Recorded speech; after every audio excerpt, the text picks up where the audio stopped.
Dieu prouve son amour en ce que lorsque nous étions encore pécheurs, Christ est mort pour nous.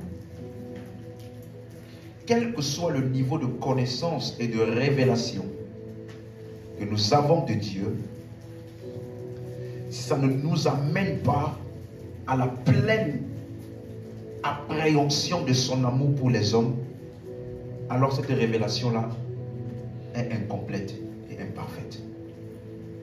Quelqu'un m'entend?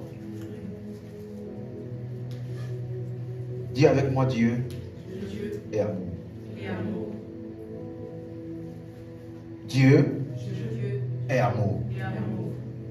Et s'il vit en moi, non seulement je connais et je comprends son amour, et cet amour-là est reflété dans ma relation et mon interaction avec les hommes. Au nom de Jésus. Amen. Acclame très fort.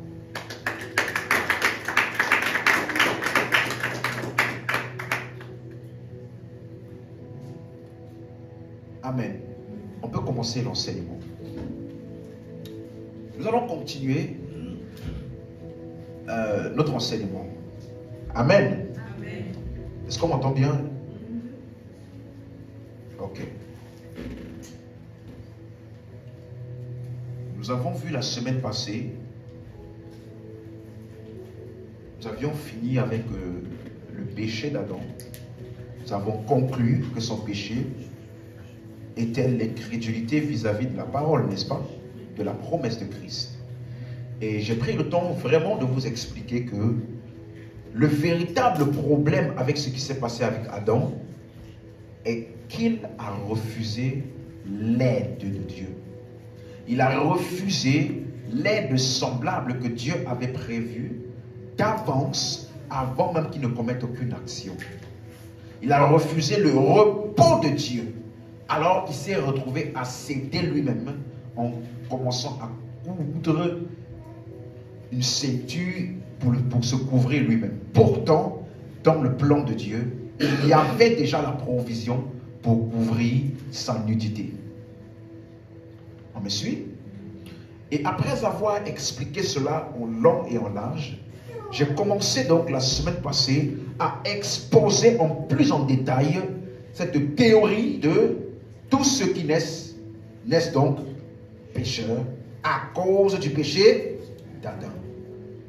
Donc après avoir compris le péché d'Adam, la question qu'il faut se poser, quel est l'impact de ce péché-là sur l'humanité? Est-ce qu'il s'est transmis par procréation? Quels sont les effets pour l'humanité? Nous avons vu les effets sur Adam. N'est-ce pas? Le jour où tu mangeras, tu mourras. On a vu clairement les effets sur Adam. Mais quels sont les effets sur l'humanité? Si effets il y en a. Quelqu'un me suit? Donc c'est la réponse à cette question que j'essaye de faire depuis 2 semaines. Romains chapitre 5, verset 12.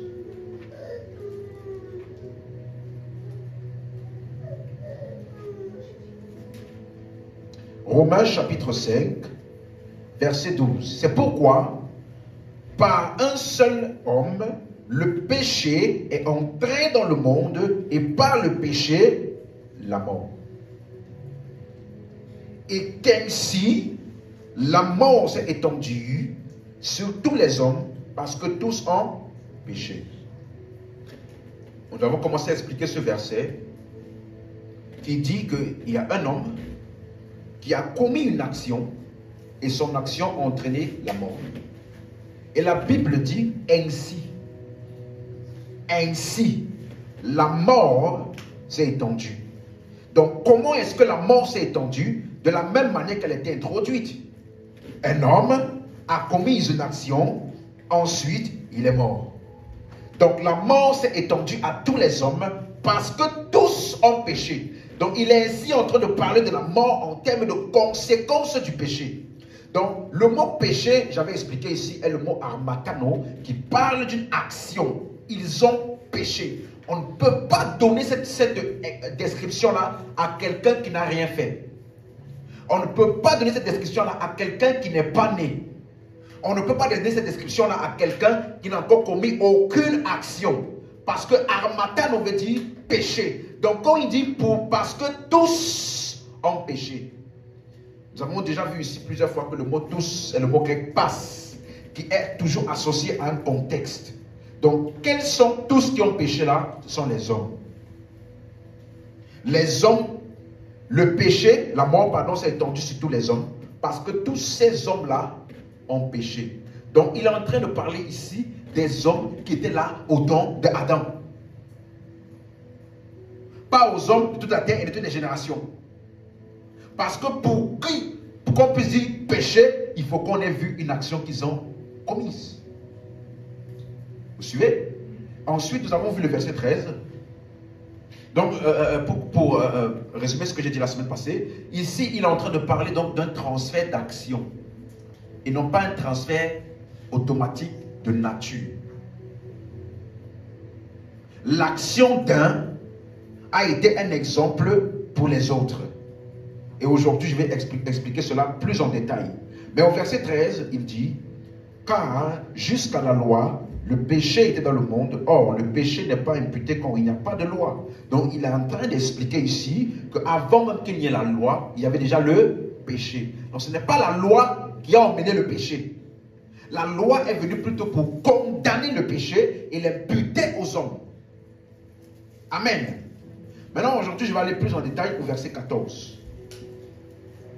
Cependant, la mort a régné depuis Adam jusqu'à Moïse, même sur ceux qui n'avaient pas péché par une transgression semblable à celle d'Adam. Amen. Donc ici au verset 14, il y a une première expression, depuis Adam jusqu'à Moïse.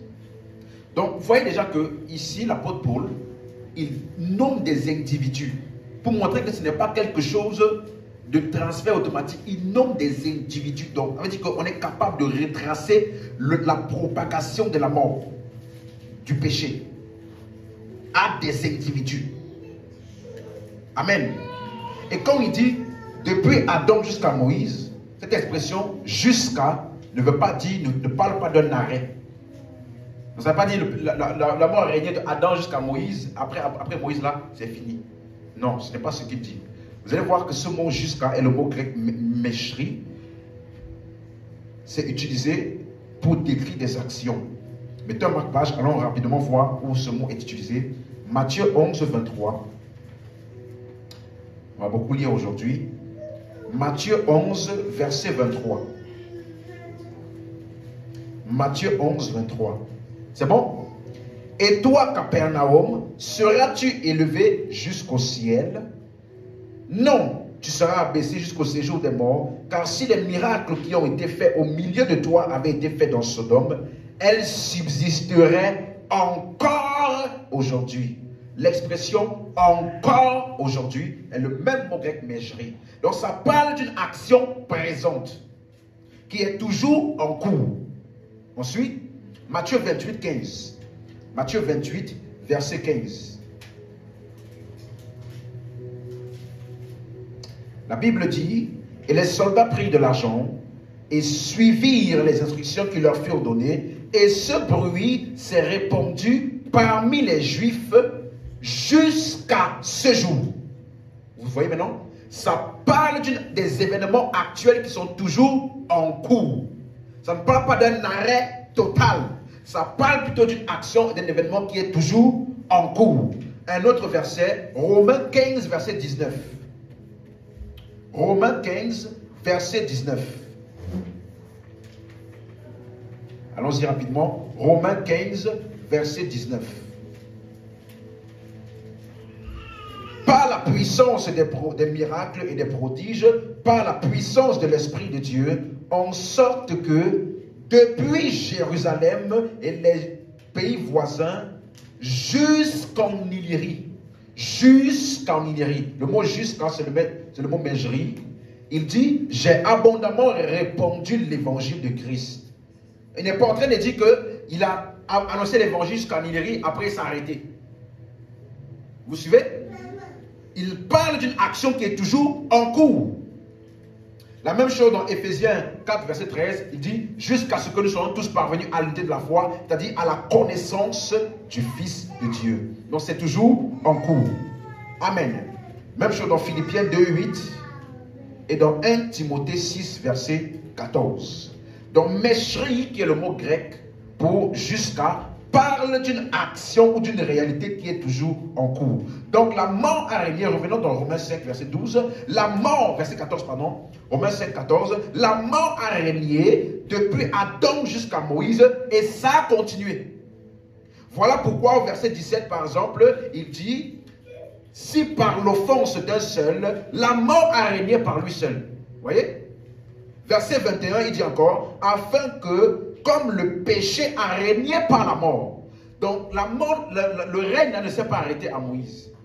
Pourquoi est-ce qu'il a parlé de Adam jusqu'à Moïse? Il a parlé de ça parce qu'il voulait s'arrêter au niveau de la loi. Il voulait marquer un point d'arrêt au niveau de la loi pour dire qu'avant la loi, il y avait le péché et après la loi, il y avait toujours le péché. Vous suivez? C'est pourquoi au verset 13, il a dit, car avant la loi, le péché n'était point imputé. Donc, il voulait montrer que les effets du péché qui sont la mort ont commencé avant la loi et ont continué après la loi. On suit?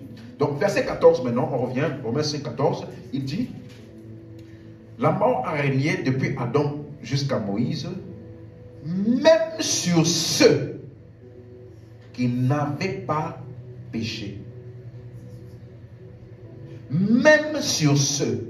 L'expression sur ceux est l'expression en grec épi, qui veut dire sur la base de, ou bien à l'instance de. Donc ce n'est pas quelque chose d'involontaire, c'est quelque chose de volontaire.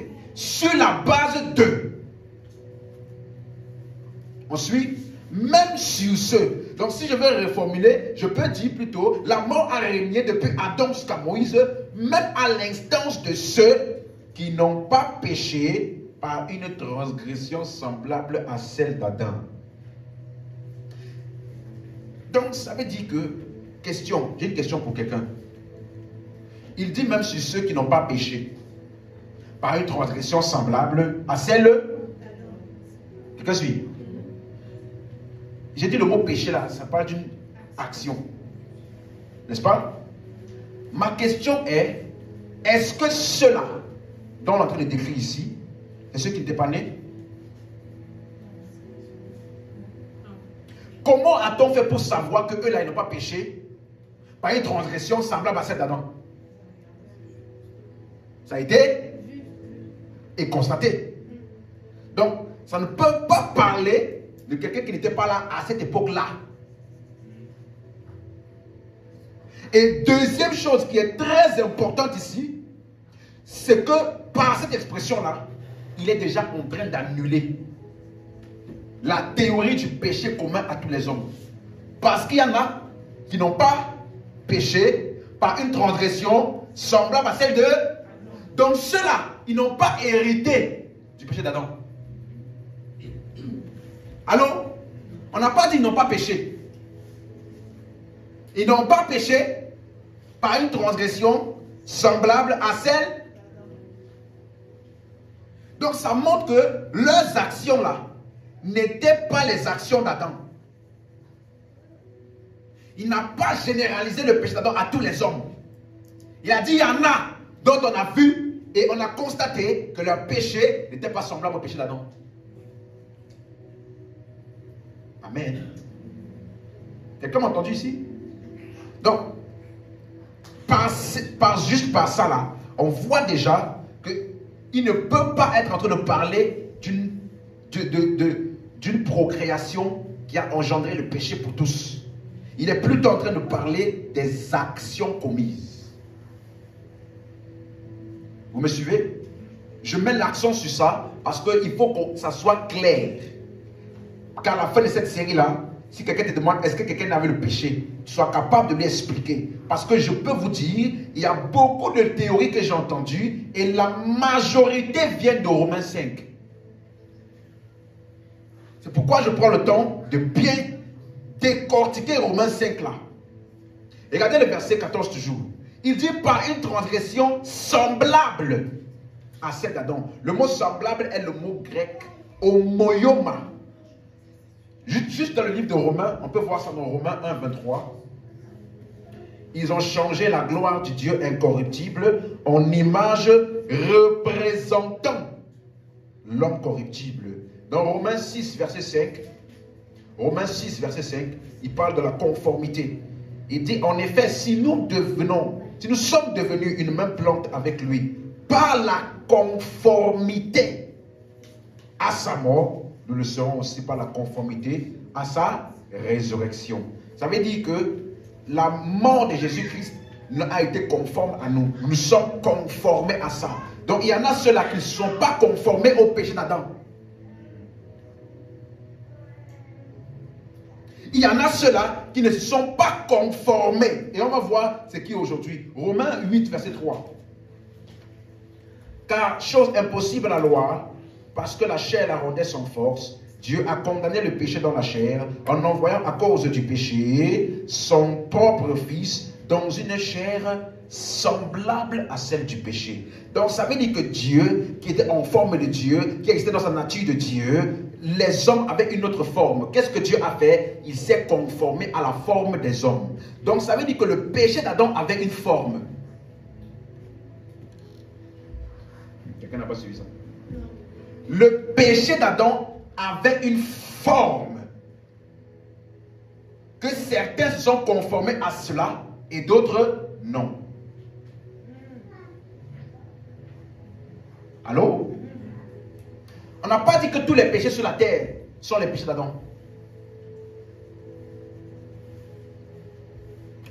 Amen. On dit semblable à une transgression. Et j'avais expliqué ici que le mot transgression est le mot grec parabasis, qui veut dire violer, une violation délibérée d'une loi. Enfreindre une loi, délibérément. Et la semaine passée, je vous ai expliqué que Adam, il a péché de manière délibérée. Il savait ce qu'il... Vous vous rappelez? Ce n'était pas une surprise. C'est pour ça que lui, on l'appelait une transgression. Ça veut dire parabasis. Basis veut dire une limite, une loi, un principe qui a été mis. On dit Adam a parabasis. Ça veut dire qu'il est allé au-delà de la limite qui a été fixée. Amen. Donc c'est une action et non une nature héritée. Maintenant, je vais prendre le temps de m'arrêter et d'expliquer une partie du verset 14. Je veux l'attention de tout le monde parce que quand tu lis cette partie, tu peux penser qu'il dit quelque chose. Déjà, lisons, vous allez voir. Romains 5, 14. Cependant, la mort a régné depuis Adam jusqu'à Moïse, même sur ceux qui n'avaient pas péché par une transgression semblable à celle d'Adam, lequel est la figure de celui qui devait venir. Quand tu lis ça, à quoi penses-tu? Qu'est-ce que ça veut dire pour toi? Lequel est une figure de celui qui devait venir?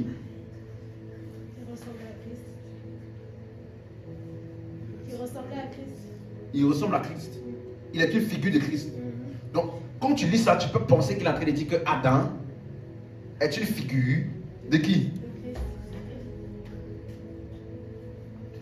Adam n'est pas une figure de Christ. Allô?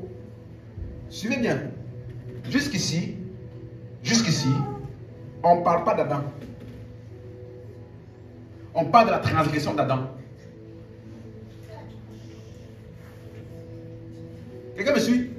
Disons. Regardez.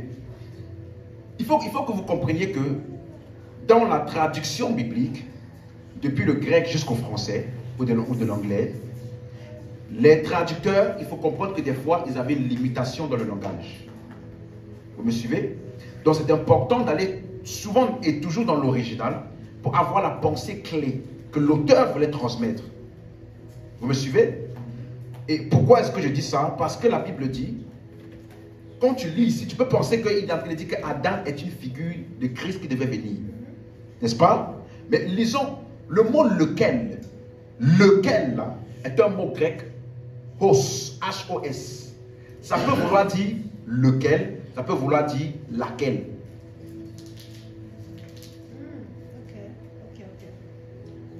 Ça peut même vouloir dire ce que. Ça peut vouloir dire qui. Ça peut vouloir dire que. Donc c'est utilisé pour souligner une personne, une chose ou un événement. Donc c'est le contexte qui va te permettre de déterminer le mieux ici à utiliser. Donc quand tu regardes le contexte, par un seul homme, le péché est entré dans le monde et par le péché, la mort. La mort s'est étendue à tous les hommes parce que tous ont péché. Or, avant la loi, il y avait le péché était dans le monde, mais le péché n'était pas imputé parce qu'il n'y avait pas de loi. Ensuite, il dit donc maintenant que la mort a régné depuis Adam jusqu'à Moïse, même sur ceux qui n'avaient pas commis péché par une transgression semblable à celle d'Adam. Dans tous ces trois versets que je viens de lire là, versets 12, 13 et 14, il est en train de parler du péché d'Adam, de sa conséquence et de comment cela s'est étendu aux hommes. Il ne parle pas de la personne d'Adam en lui-même. Il parle de la transgression d'Adam, pas d'Adam. Le focus n'est pas Adam. Le focus est la transgression d'Adam. Quelqu'un me suit? Parce qu'il est en train de décrire des actions. On me suit? Donc, voilà pourquoi le mot correct à utiliser ici, c'est donc lequel? Quel est le mot correct à utiliser? C'est le mot laquelle. Amen. La correcte utilisation, c'est laquelle. Parce qu'on est en train de décrire la transgression.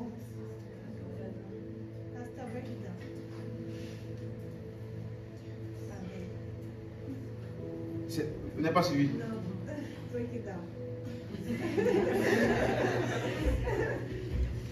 Je reprends. Depuis le verset 12. On peut lire le verset 12, 13 et le verset 14.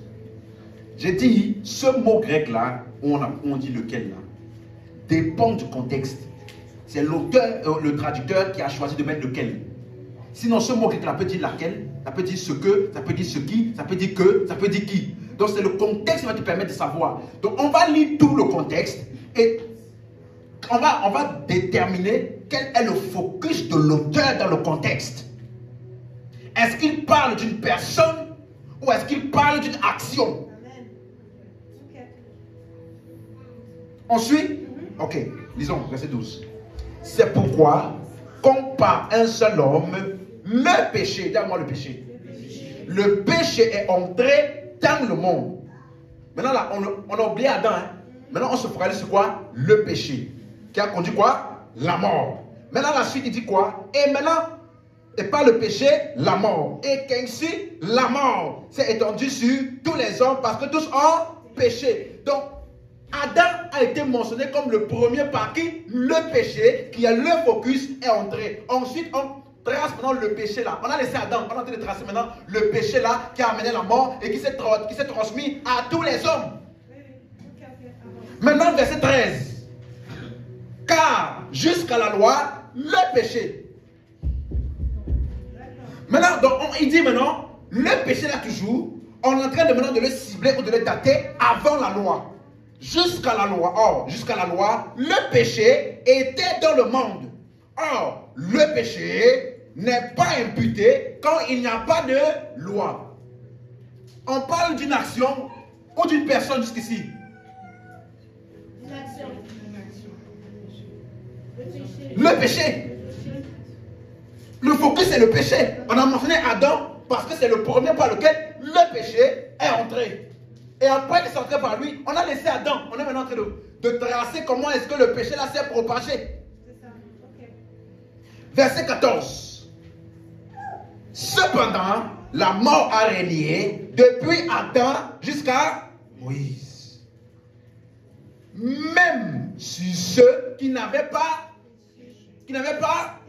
par une transgression semblable à celle. Donc On parle de quoi? Du péché. La transgression. On est en train de tracer comment le péché s'est propagé. Amen. Est-ce que c'est clair pour quelqu'un?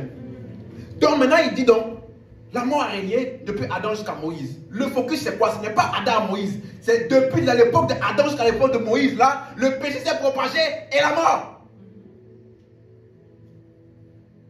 Amen. Maintenant, il dit par une transgression semblable à celle d'Adam. Laquelle? Parce que le focus, c'est quoi? La transgression d'Adam. Ok. Amen. C'est bon ou c'est pas bon? C'est bon, c'est bon. Laquelle est une figure? Aïe, aïe, aïe, aïe. Tout prend sens maintenant. Tout devient plus clair. La transgression d'Adam, suis-moi bien, est devenue une figure. Le mot figure en grec est le mot toupos. Je vais te montrer tous les endroits où ce mot est utilisé.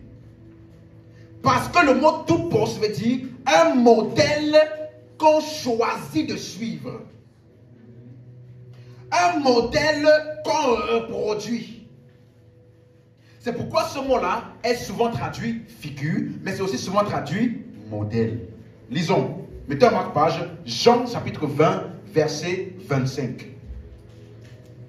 Jean chapitre 20, verset 25. Quelqu'un est toujours là? Oui. Ça, c'est le genre d'enseignement. Si tu pars un peu là, dès que tu reviens là. On est où? Qu'est-ce que le pasteur a dit déjà? Désolé, pasteur, j'ai dormi un peu, je me suis réveillé, je ne sais plus qu'est-ce qui s'est passé en ce temps. Il faut que tu sois là dès bien la fin. Quelqu'un m'a suivi? Ça là, c'est pas enseignement pour les petits cajolements. Ça demande beaucoup de ton intelligence, qu'elle soit très active pour comprendre ce qui est saisi. Parce que, écoute-moi, la Bible n'a pas été écrite avec un langage céleste. La Bible n'a pas été écrite avec un langage céleste. Ça veut dire que la révélation de Dieu est venue aux hommes. Et les hommes ont communiqué ça dans un langage qui leur est familier. Donc même si tu veux comprendre la révélation de Dieu, il faut que tu comprennes le langage que les hommes ont utilisé pour transmettre la révélation de Dieu. Voilà pourquoi quand tu entends, je parle toujours souvent de métaphores, similitudes, oxymores. Parce que c'est la langue qu'ils ont utilisée. Amen. Parce que quelqu'un demandait une fois, toujours grec, hébreu. Elle lui a demandé, attends. Mais grec et hébreu là, je te pose une question. Si aujourd'hui tu reçois une révélation de Dieu pour quelqu'un, tu vas parler en quelle langue? Il va dire français. Donc Dieu là, il est français? Non. Mais celui par qui il est passé pour transmettre ça, il parle français. Donc si je veux bénéficier de la révélation que Dieu t'a donnée là, je n'ai qu'à me débrouiller pour apprendre le français. Non. Pour nous là, la révélation que nous avons et la doctrine que nous avons aujourd'hui de la chrétienté a été révélée à des personnes juives. Ou en leur temps, c'était parler l'hébreu et plus tard le grec. Donc je ne peux pas faire autrement parce que des fois quand tu traduis, il y a des pensées que tu laisses. Donc pour m'assurer que je comprends bien ce qui m'est transmis, je vais vérifier qu'est-ce que l'auteur avait vraiment dit lui-même. Parce que si je ne le fais pas, il y a de grandes chances que je m'appuie uniquement sur la traduction, alors que le traducteur, il est faillible.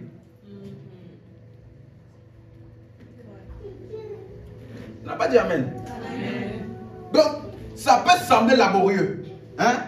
Mais tu vas te rendre compte que quand tu as bien saisi la pensée des Écritures, il y a de très très faibles chances, sinon même je voulais dire impossible, que tu sois en proie à la séduction. Vous vous rappelez? le diable a séduit Ève parce que sa compréhension de l'évangile était inexacte. Beaucoup de gens, c'est facile parce que Christ a tout accompli. Mais pour comprendre ce qu'il a tout accompli là, on n'a rien à faire pour recevoir ce qu'il a fait. Mais pour saisir dans toute sa portée ce qu'il a fait là, il y a des efforts à faire pour comprendre. Pas pour recevoir ou pour mériter, pour comprendre. Parce que je peux aujourd'hui te donner une entreprise. Je dis, prends. Si tu ne fais pas des efforts pour aller voir comment... Mais il m'a donné tout ça là. Il y a quoi dedans? Laisse-moi voir. C'est une entreprise de quoi? Parce qu'on peut te donner une entreprise de voitures. Et tu vas faire la publicité en disant, je vends les chaussures. Parce que tu n'as pas pris le temps d'analyser en détail qu'est-ce qu'on t'a donné là. Alors tu peux vivre comme quelqu'un qui n'a rien. Pourtant, tu as tout.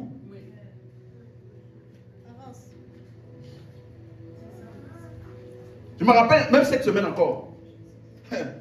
Non, il y a la semaine passée, à mon travail, comme j'ai reçu un nouvel ordinateur, on m'a dit, voici l'armoire du bureau. Prends toutes les fournitures dont tu as besoin. Et j'ai commencé à prendre des fournitures. Beaucoup. Quand j'arrive dans mon sac,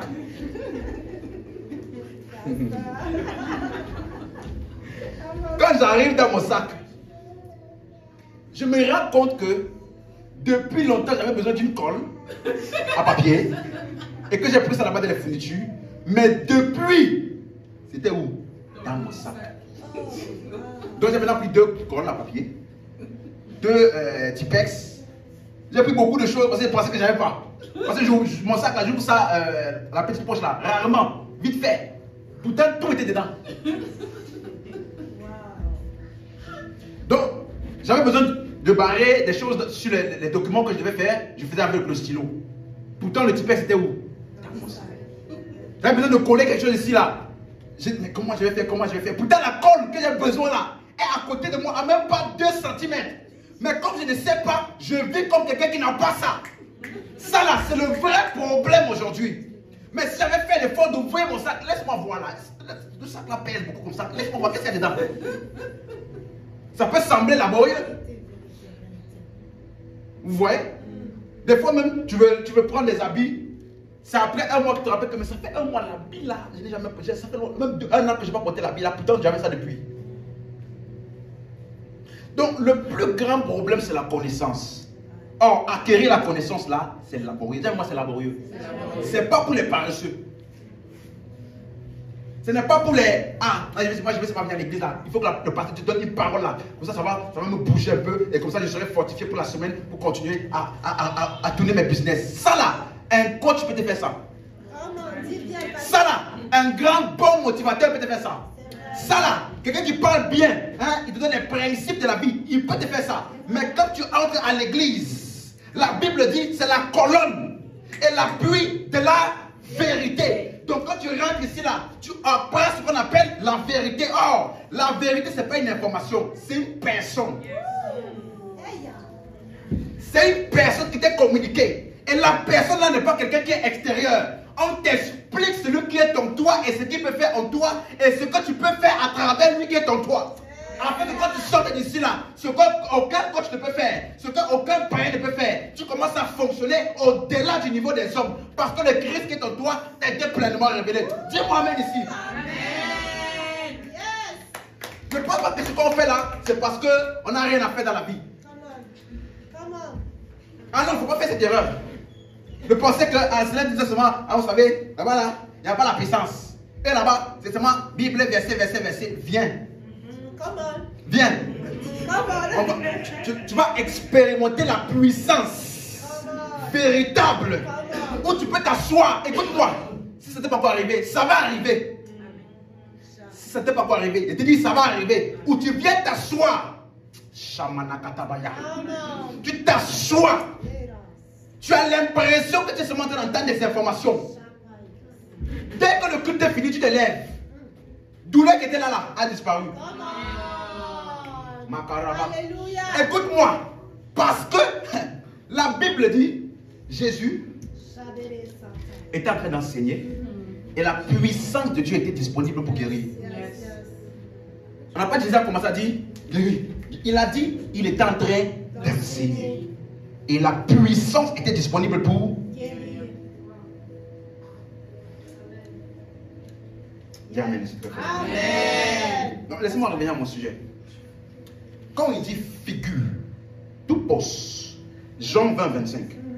Les autres disciples lui dirent donc, nous avons vu le Seigneur, mais il leur dit, si je ne vois dans ses mains la marque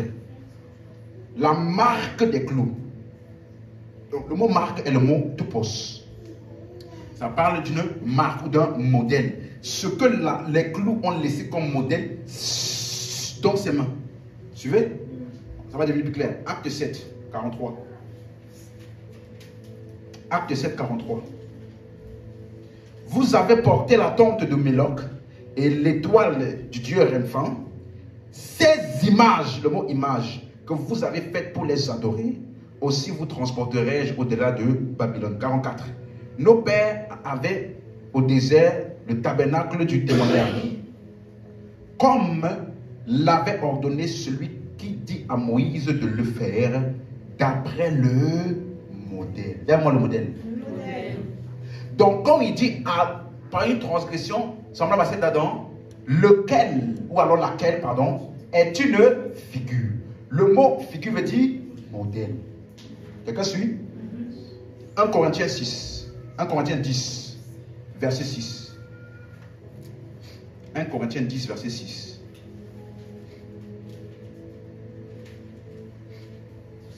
Or, ces choses sont arrivées pour nous servir d'exemple, afin que nous n'ayons pas de mauvais désirs comme ils ont eu. Pour servir d'exemple. Dis-moi exemple. C'est ça le même mot. Verset 11. Ces choses leur sont arrivées pour servir d'exemple. Et elles ont été écrites pour notre instruction à nous qui sommes parvenus à la fin des siècles. Regardez quelque chose. Il parle de l'histoire du peuple d'Israël dans le désert. On dit qu'ils ont péri là-bas. On a écrit ça pour notre instruction. Pour nous servir d'exemple. Donc c'est un exemple de ceux qui ont péri par incrédulité. Donc si toi aussi, par incrédulité, tu continues, tu agis comme eux, ce qui leur arrivait va aussi t'arriver. On n'a pas dit qu'ils ont péché au désert et nous sommes devenus pécheurs. Non. C'est un exemple. Amen. Philippiens 3, 17. Ça là, ce passage-là est la clé de la compréhension. Philippiens 3, 17. La Bible dit, soyez tous mes imitateurs. Dis-moi mes imitateurs. Regardez. Frères, soyez tous mes imitateurs, frères, et portez les regards sur ceux qui marchent selon le modèle que vous avez en nous. Donc un modèle, c'est quelqu'un qu'on imite. C'est quelqu'un dont on imite les actions. Ce n'est pas quelqu'un qui nous a donné naissance.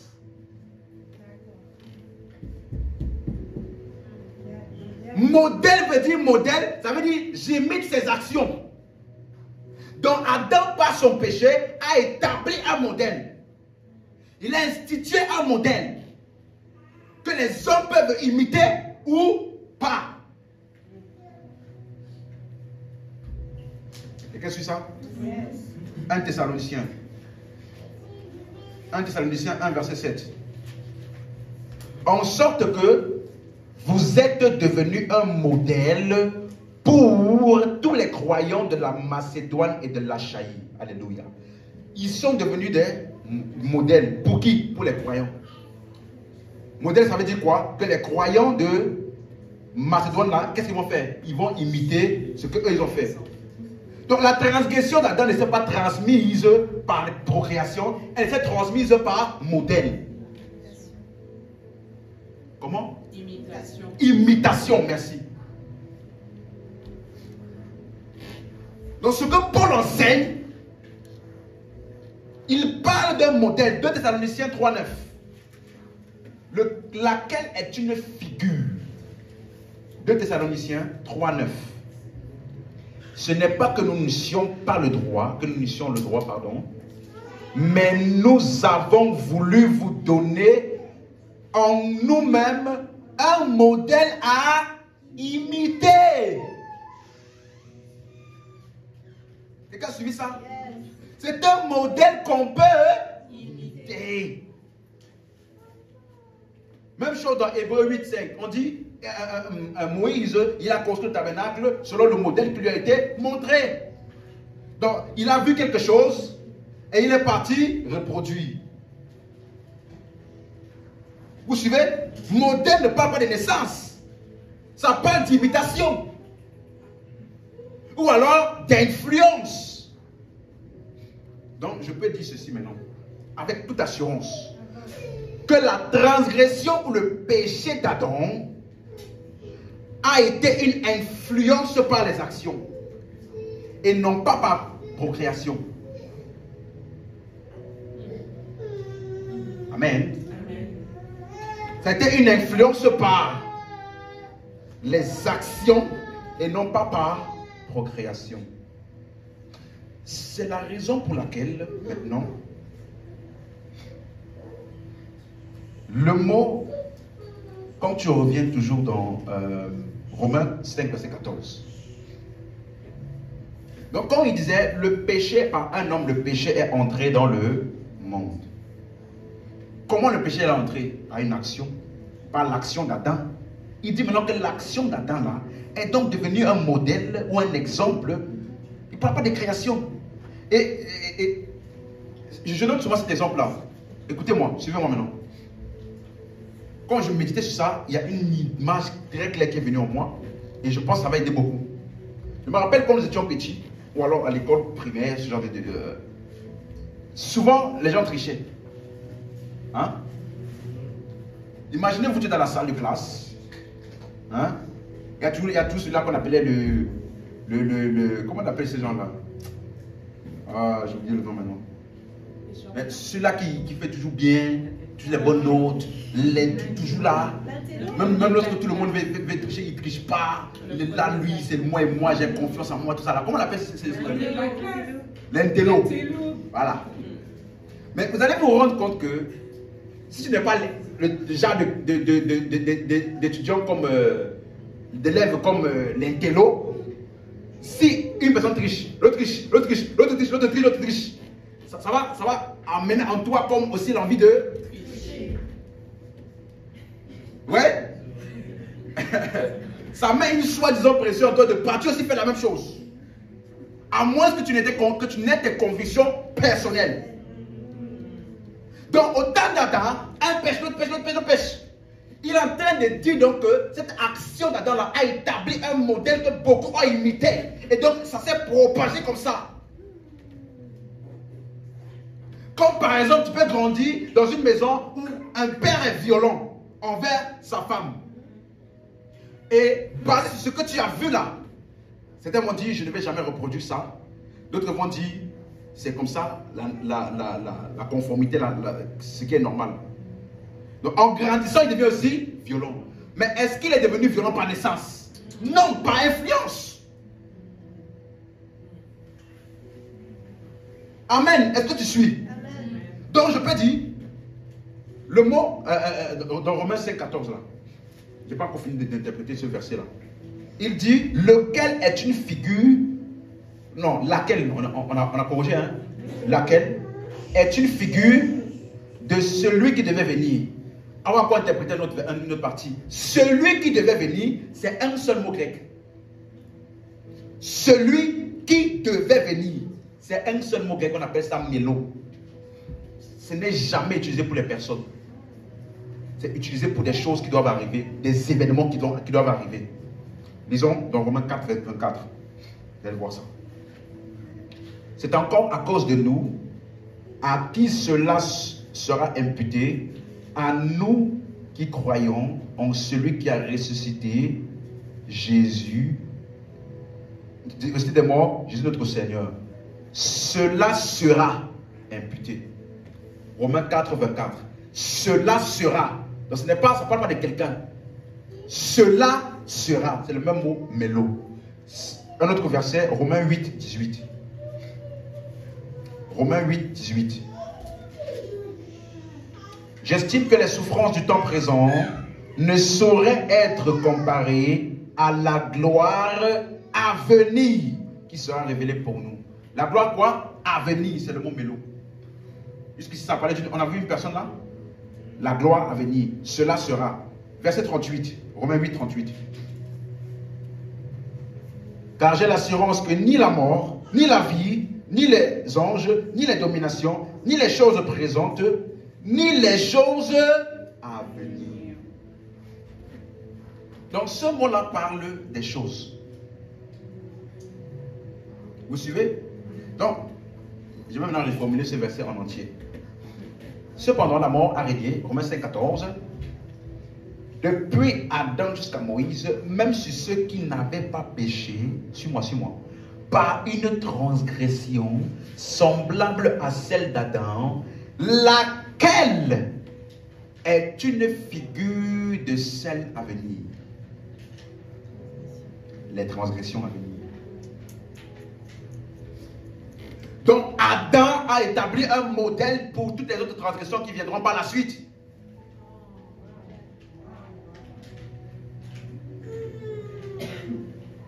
On ne parle pas de Jésus qui doit venir. C'est la transgression de Adam qui est devenue un modèle, un exemple et la preuve inéfutable pour ceux qui avaient encore des doutes. Verset 15. Mais il n'en est pas du don gratuit comme de... Est-ce qu'on a dit il n'en est pas de Adam comme de Jésus? Il n'en est pas du don gratuit comme de l'offense. Ça veut dire que depuis l'Adam, il parle de quoi? Donc, ce qui est une figure de ce qui doit venir là, c'est le péché ou la transgression d'Adam qui est un modèle, une figure des transgressions à venir.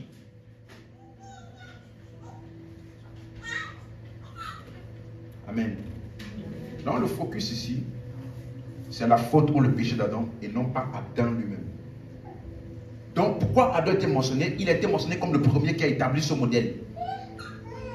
Et donc par cela, il a établi un modèle des actions des hommes qui ont abandonné ce que Dieu a dit. Ceux qui ont agi indépendamment de la parole de Dieu. Un modèle. Amen. Donc quand on dit le péché d'Adam là, c'est une désobéissance à la promesse de Dieu ou alors une incrédulité. Ça parle d'une action de la volonté d'Adam. Un choix délibéré. Donc maintenant j'ai une question. Est-ce qu'un homme suit donc l'exemple d'Adam là par naissance? Non. Par naissance? Non. Est-ce que le péché est quelque chose qui est en dehors de la volonté de l'homme? Non. Hein? Non. Il faut que ce soit une action délibérée de ta volonté. On ne peut pas te dire péché ou pécheur si tu n'as pas commis une action. Donc, un homme suit le péché d'Adam par un acte de sa volonté. Dis Amen très fort sur cette situation. C'est clair maintenant pour quelqu'un? Non, verset 14 là. Il ne parlait pas de Jésus qui doit venir. Il parlait de ce que Adam a établi comme modèle et que plusieurs ont suivi ou imité. Et c'est pour cela que, verset 15 maintenant. Verset 15. D'ailleurs même, il a appelé ça la transgression d'Adam. Semblable à la transgression d'Adam. Donc c'est une transgression. Le modèle là, le mot transgression, j'avais expliqué, c'est le mot parabasis. Ça veut dire outrepasser, dépasser, aller au-delà d'une limite. Donc, on ne peut pas avoir parabasis s'il n'y a pas un principe ou une instruction qui t'a été donnée et que tu as enfreint. On suit? Donc Paul a employé des termes très spécifiques. Ne pas que quelqu'un vienne dire après, je pense que ça veut dire, je pense que... Non. Verset 15. Mais il n'en est pas du don gratuit comme de l'offense, car si par l'offense d'un seul, il en est beaucoup qui sont morts, à plus forte raison, la grâce de Dieu et le don de la grâce venu d'un seul homme, Jésus-Christ, ont-ils été répandus abondamment sur beaucoup. Il emploie maintenant ici le mot offense, c'est le mot grec paraptoma. Ça veut dire lorsqu'on définit un chemin que tu dois suivre, tu te dévies. Donc, il a d'abord expliqué ça comme étant une transgression. Tu enfreins une limite. Il décrit le même péché en disant, il y a un chemin tracé, tu t'es dévié. Ou alors il y a une vérité qui est établie, tu t'es dévié de la vérité. Donc ça, on ne peut pas dire, donc ça ne fait aucun sens de dire, l'erreur d'Adam est mon erreur. Il faut que ce qui lui a été présenté me soit aussi présenté pour que je puisse enfreindre ce qu'il a enfreint.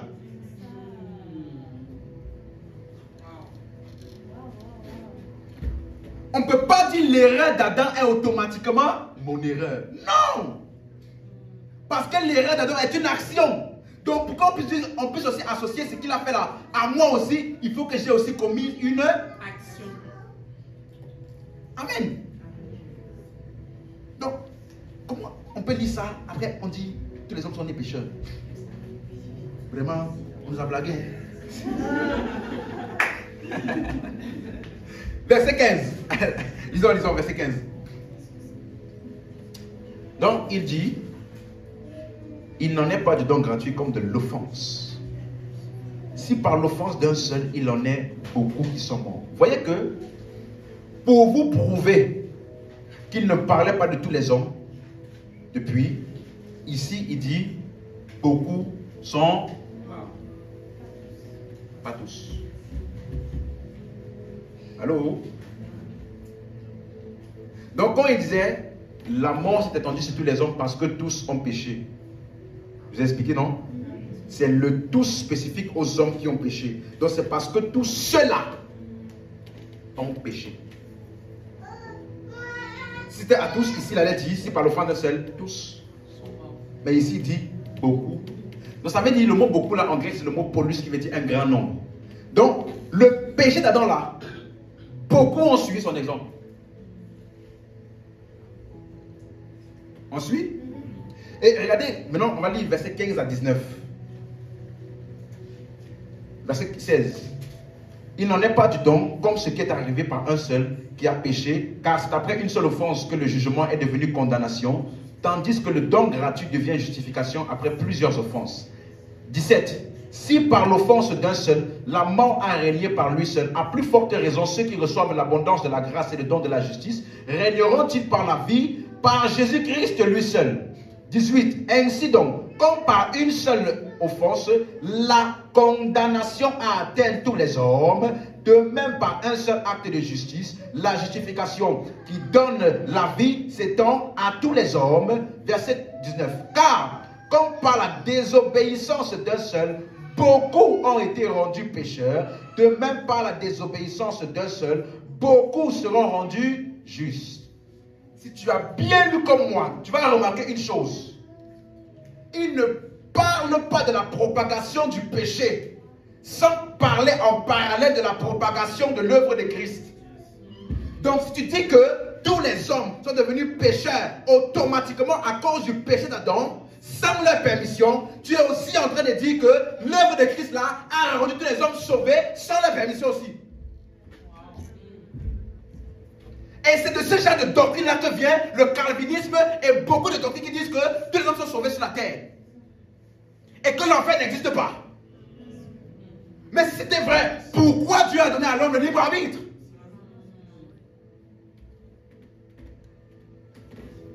Le péché d'Adam ne peut pas être transmis automatiquement parce que aussi le sacrifice de Jésus n'a pas été transmis à tous les hommes aussi automatiquement. Dis Amen très fort ici. Amen. Donc Paul n'est pas en train de dire depuis, le péché de un est devenu le péché de tous. Non. Parce que comment est-ce que la mort de Jésus-Christ a-t-elle été répandue sur beaucoup? Verset 15. Il dit la mort, pardon, la grâce et le don de la grâce et la grâce venue d'un seul homme, Jésus-Christ, a été abondamment répandue sur beaucoup. Et je vais dire quelque chose ici maintenant. L'erreur de beaucoup, comme j'ai souvent dit, tu vas commencer à lire la Bible, à lire ce passage-là, Romains 5, 12. Tu ne sais pas qu'il y a des passages avant, tu ne sais pas qu'il y a des livres avant, tu ne sais pas qu'il y a des chapitres avant. Allons juste avant là. Romains 4, 25. Donc on va dire quelques versets plus haut. Romains 4, 25. En parlant de Jésus, lequel a été livré pour nos et est ressuscité pour notre. Si ça là, ça voulait dire, comme il est livré pour nos offenses et ressuscité pour notre justification, si à cause de ça, tous les hommes étaient justifiés automatiquement, le verset d'après là ne devait faire aucun sens. Le verset d'après c'est quoi? Romains 5, verset 1. Qu'est-ce qu'il dit? Étant donc justifié automatiquement par la foi. Donc Jésus a fait pour nous tous. Mais c'est par la foi que nous recevons ça. Et la foi est un acte de ma volonté. Donc Paul ne peut pas dire ça. Et après au verset 12 il commence à parler autrement. Vous savez, tous les hommes sont des pécheurs. Adam là vraiment, il a gâté notre affaire, tout ça. À quel moment?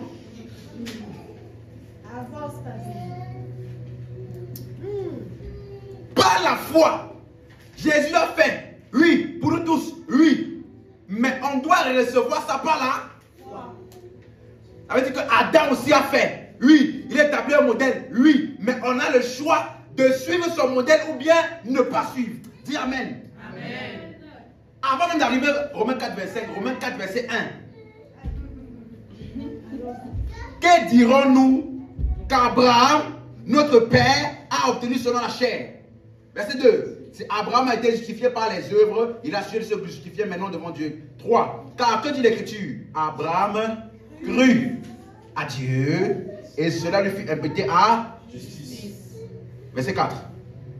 Or, à celui qui fait une œuvre, le salaire est imputé non comme une grâce, mais comme une chose due. 5. À celui qui ne fait point d'œuvre, mais qui croit en celui qui justifie l'impie, sa foi lui est imputée à justice. Donc, il est en train de dire clairement que Abraham là, hein, il a connu la justification par la foi. Ce que Adam n'a pas connu. Donc, il n'a pas suivi l'exemple d'Adam. Il va encore plus loin au verset 6. De même, David aussi. Il n'y a pas qu'Abraham, David aussi exprime le bonheur de l'homme à qui Dieu impute la justice sans les œuvres. Même David aussi n'a pas suivi l'exemple d'Adam.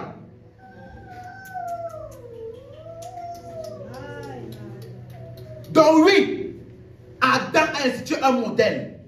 Mais il y a de ceux-là qui ont suivi et de ceux qui n'ont pas suivi.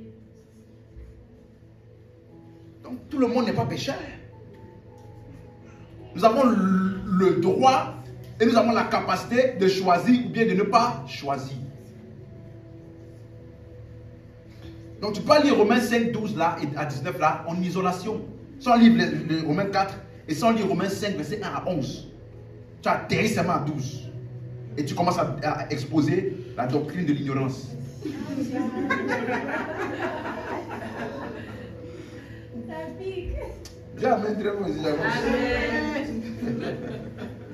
Non, allons maintenant plus en détail. Et maintenant ici là, j'ai Romains 5, 15. Allons-y. Regardez quelque chose là. Il dit quelque chose. Suivez. Il n'en est pas du don gratuit comme de l'offense.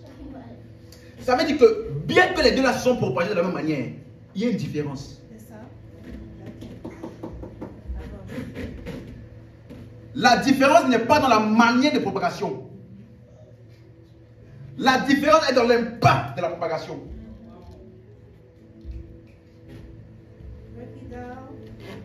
La différence n'est pas dans la manière de la propagation. La différence est dans l'impact de la propagation. Le péché d'Adam a entraîné la mort, le vide, le péché, le manque, la séparation. Ce que Christ a fait a comblé plus.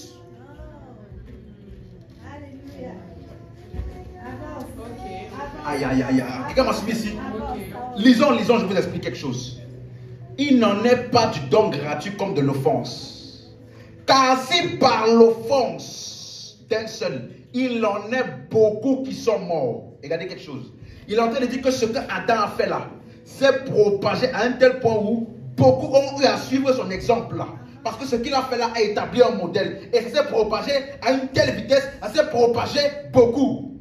Ça a atteint beaucoup. Ça a influencé beaucoup. L'action d'Adam là a influencé beaucoup. Ça s'est propagé beaucoup.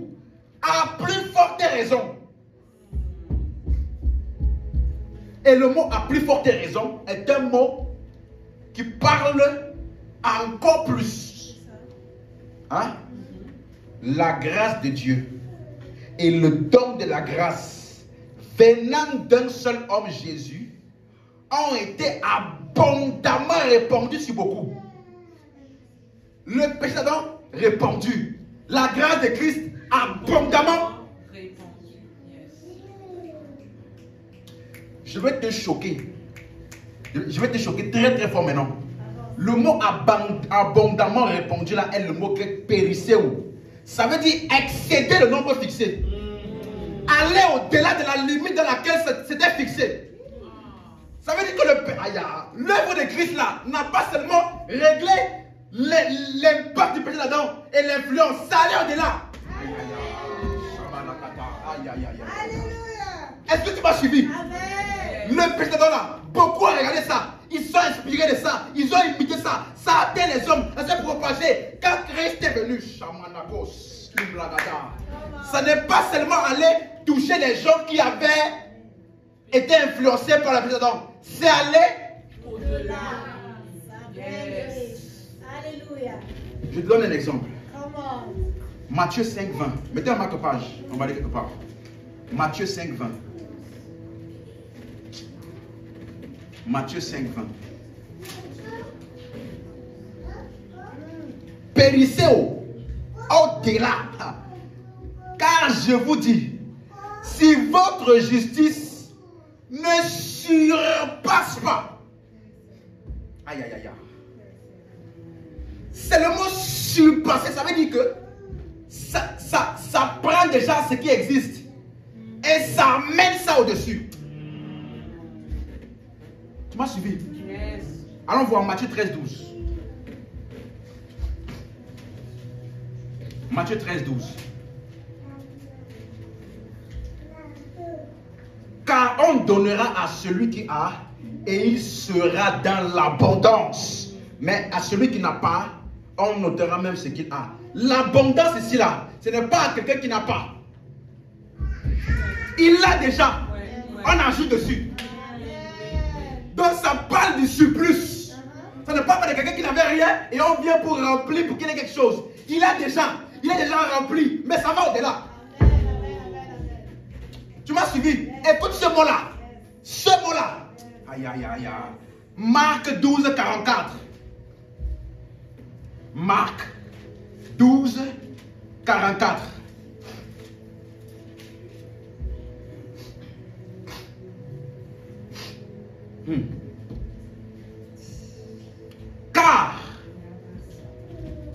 Car tous ont mis de leur superflu. Oh mon Dieu. De leur quoi? Superflu. Tu sais ce qu'on appelle superflu? Ça veut dire que même si tu n'avais pas là, tu es déjà bien. Ça veut dire, écoute-moi, j'ai envie de parler à quelqu'un.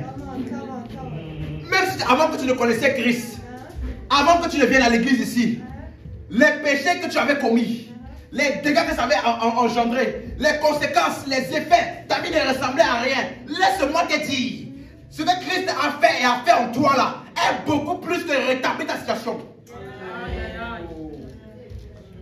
Est-ce que tu m'entends? C'est beaucoup plus que rétablir ta situation. Ce que tu avais perdu là, tu ne vas pas retrouver ça comme c'était. Tu vas retrouver ça avec le superflu. Dis-moi amen et c'est très fort.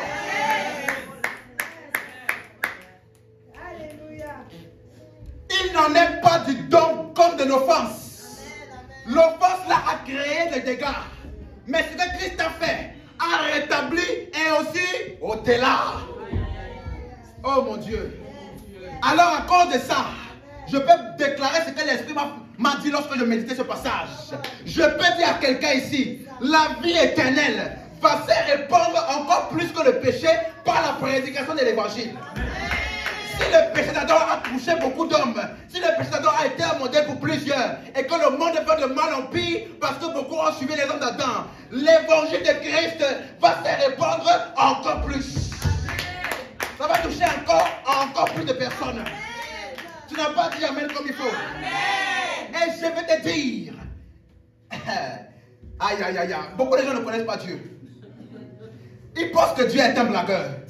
Tu penses que Dieu va envoyer son fils pour perdre? Écoute-moi, j'ai une bonne nouvelle.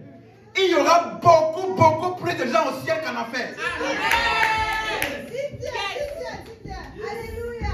Il y aura beaucoup, abondamment plus de personnes au ciel qu'en enfer. Parce que ce que Jésus a fait va s'étendre beaucoup plus. Et beaucoup plus. Et beaucoup plus que le péché d'Adam là. Dis-moi amen ici. Amen. Yes. Il n'en est pas. Ce n'est pas pareil. Ça a régné sur certains. Ça s'est propagé par influence, par imitation. La prédication de l'évangile aussi va influencer plusieurs à s'aligner, à croire en Christ et à hériter de la vie éternelle. Et la propagation là va se faire beaucoup plus que la propagation du péché. Dis-moi amen très fort. Amen. Yes.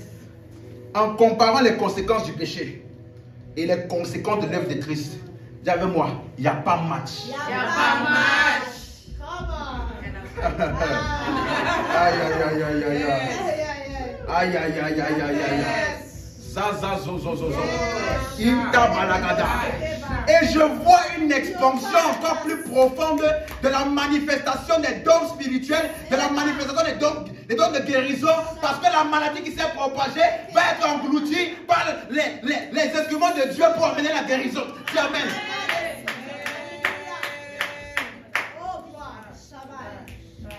Les conséquences de l'œuvre de Christ vont se répandre encore beaucoup plus que les conséquences du péché. Voilà pourquoi la Bible dit au verset 20, toujours là, là où le péché a, la grâce a surabondé. Hey! My God! My God! My God! Quelque chose que le péché a fait, dès que la grâce rentre en jeu, non seulement ça comble, mais ça va au-delà. Dis avec moi au-delà. Au-delà. Wow. Oh là là là là. My God. Hallelujah. Amen. Yes. Verset 16. Il n'en est pas du don, comme de ce qui est arrivé par un seul qui a péché. Car c'est après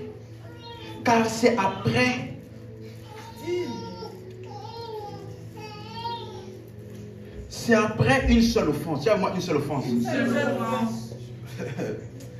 Oh Jésus. C'est après une seule offense que le jugement est devenu condamnation. Tandis que le don gratuit devient justification après plusieurs offenses. Aïe, aïe, aïe. Écoute-moi. Ici, là. Est-ce que tu sais ce qu'il dit? Si ce que Jésus était venu faire là était pour régler le péché d'Adam comme certains pensent, il n'allait pas dire plusieurs offenses. Il allait dire l'offense d'un seul a emmené la mort, a emmené la condamnation. Alors la justification de Jésus-Christ devait aussi régler une seule offense. Mais il dit la justification devient justification après plusieurs offenses. Donc il n'y a pas une seule offense générale à tous pour laquelle Jésus est venu mourir.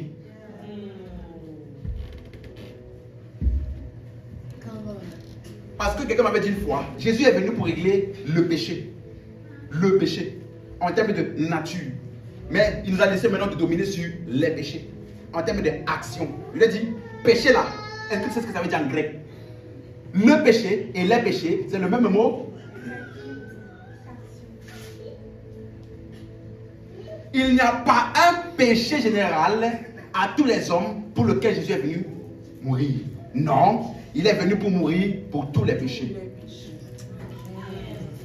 Il est venu pour mourir pour tous les péchés. Voici, Jésus a dit, mon corps qui a été rompu vous. Ensuite, il a dit, voici mon sang qui a été répandu pour la rémission des Péché. Rémission du péché d'Adam? Non, rémission des Péché. Quelqu'un me suit? Verset 17. Si par l'offense d'un seul la mort a régné par lui seul, à plus forte raison, ceux qui reçoivent l'abondance de la grâce et le don de la justice régneront-ils par la vie, dans la vie par Jésus-Christ lui seul. Regardez, il est en train de te dire que la manière dont le règne de la mort s'est répandu est la même manière que le don de la justice, de la justice va se répandre, mais au-delà. Et donc ça veut dire qu'il a utilisé le mot offense, comme j'ai dit, c'est le mot paratoma qui parle d'une action. Donc ça ne parle pas d'un transfert de nature, mais d'un transfert d'action commise individuellement. Voilà pourquoi il a employé le mot ceux qui reçoivent. Hein?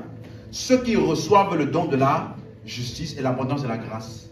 Donc Jésus-Christ a répandu le don de la grâce. Il a répandu le don de la justice. Mais ça doit être reçu pour régner dans la vie. Donc le règne de la justice par Jésus-Christ doit être reçu. Ça veut dire que le règne aussi du péché doit être reçu.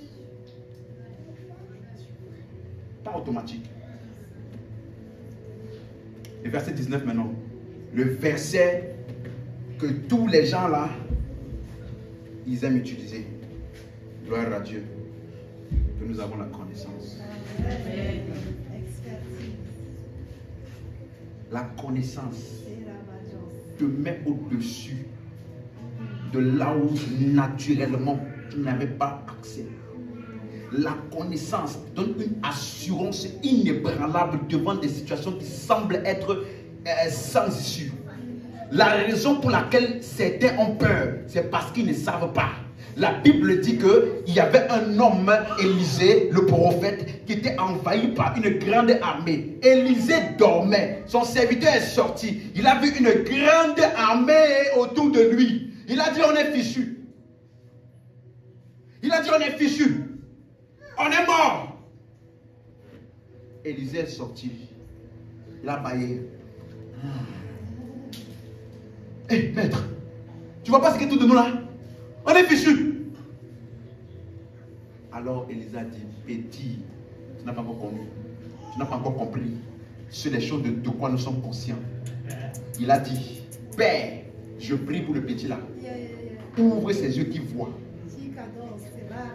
Quand il a vu ce qui était autour de lui, il a pris une chaise assis. Il a dit, amenez-moi un café.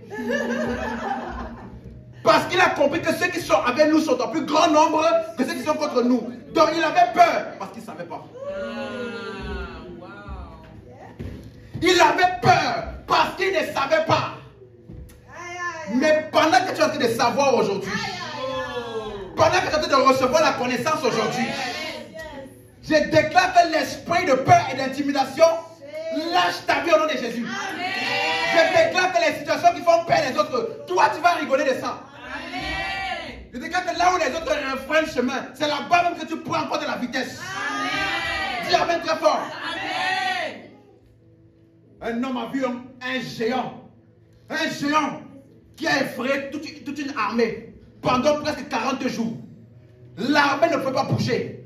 Personne ne pouvait bouger. On a vu un petit garçon de 17 ans. Il a dit, monsieur le roi, il ne faut plus t'inquiéter. C'est quoi la récompense déjà? Ah, il faut avoir celui qui va tuer Goliath là, il aura ma fille. Et il va devenir surintendant de mes biens. Il dit, bon, roi, commence à préparer ta fille là. Habille-la bien, mets tout comme il faut. Parce qu'il n'est pas à avoir réglé ça, il revient ici. On dit, mais tu prends où ton assurance là? Et ses propres frères ont commencé à l'insulter. Tu es venu ici, tu penses que tu es qui? Et David a fait quelque chose. La Bible dit, il s'est retourné pour aller ailleurs. Il y a un niveau de connaissance et de conviction dans lequel tu n'as plus le temps pour faire les blabla avec les gens qui sont en bas. Tu n'as plus le temps de faire les débats inutiles et d'écouter les contradicteurs là. Eux là, tu les laisses là où ils sont. Tu avances, tu montes, vous n'êtes plus au même niveau. Dis-moi amen. Et la Bible dit que David est parti devant Goliath. Goliath lui dit, mais vous avez cru que je suis un chien? pour amener un petit garçon avec une fronde, avec une petite fronde, pour moi, le grand Goliath. Et David a dit, tu viens contre moi avec la lance et l'épée, mais je viens contre toi au nom de l'Éternel des armées. Mon assurance ne vient pas de l'épée et de la lance. Voilà pourquoi on lui a proposé l'armure. Il a dit l'armure là, c'est pas pour moi. Mon assurance ne vient pas de ça. Même si naturellement on a l'impression que je suis désavantagé. Mais mon assurance vient de celui qui est avec moi et avec qui j'opère. Je sais qu'avec une simple fronde et un simple caillou, il est capable de détruire un géant. Ah, est-ce que je parle à quelqu'un ici? Avec une simple petite fronde, avec une simple petite parole, la situation là est capable de s'aplanir devant toi. Avec une simple action, avec une simple prière, avec une simple déclaration, ton business là peut aller à un autre niveau. Il y a un niveau de connaissance où tu ne connais pas la peur. Tu essayes même d'avoir peur. La peur ne vient pas. Ceux de mon peuple qui connaîtront leur Dieu, ils se fortifieront et feront de grands exploits. Je déclare sur ta vie à partir d'aujourd'hui que tu commences à expérimenter la vie du miraculeux jour après jour, chaque jour sans arrêt. Que là où les autres font des efforts, toi tu produis les mêmes efforts, mais le beaucoup plus t'accompagne. Dis-moi amen très fort ici. Amen. Verset 19. Car, comme par la désobéissance d'un seul homme, beaucoup ont été rendus pécheurs. De même par l'obéissance d'un seul, beaucoup seront rendus justes. Une fois, j'écoutais quelqu'un qui disait, le jour où j'ai vu ce verset-là, j'ai compris qu'on était fichu à cause d'Adam. Parce que par le péché d'un seul, beaucoup sont rendus quoi? Mais je vais t'expliquer. Paul ne peut pas dire tout ce qu'il a dit là, jusqu'à maintenant. Et maintenant, il dit le contraire de ce qu'il a dit. C'est parce que nous, on lit ça avec le langage français d'aujourd'hui. Lisons. Dans la première des choses, il dit par la désobéissance d'un seul. Le mot désobéissance, ça veut dire refuser volontairement d'écouter. Ça là, c'est procréation ou c'est pas un exemple? Hein? Tu peux refuser délibérément d'écouter par naissance? Vous voyez? Par contre, tu peux être influencé. Le maître dit, monsieur, les quatre, vous quatre là, levez-vous. Le premier se lève pas. Toi, tu voulais te lever. Quand tu vois que ça ne se lève pas, tu restes assis. Donc, tu as refusé d'écouter par influence. Mais en fin de compte, qui a fait le choix? Toi. Vous suivez? Donc, mais quand tu regardes, jusqu'ici, on a vu quoi? Verset 12, Armatia, qui veut dire péché. Verset 14, transgression, parabasis. Verset 15, offense, paraptoma. Maintenant, verset 19, désobéissance, parakoé. Ce ne sont que des mots actifs pour décrire des actions, jamais une nature héritée. On ne peut pas t'affecter ce mot-là, ces mots-là, si tu n'as rien fait. On me suit? Maintenant, lisons donc, verset 19. Le mot rendu pécheur, là, ou alors après rendu juste là, est un mot qu'on appelle katistémie. K-A-T-H-I-S-T-E-M-I. Katistémie. Ça veut dire établir ou donner une responsabilité. Ou mettre en charge de. Établir, donner une responsabilité ou mettre en charge de. Par l'offense ou la désobéissance d'Adam, beaucoup ont maintenant eu la responsabilité de perpétrer son acte. Rendu, ça veut dire donner une responsabilité. Tite chapitre 1 verset 5. Tite chapitre 1 verset 5.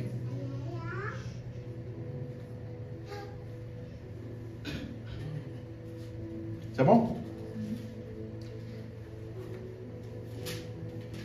La Bible dit, je t'ai laissé en Crète afin que tu mettes en ordre ce qui reste à régler et que selon mes instructions, tu établisses des anciens dans chaque ville.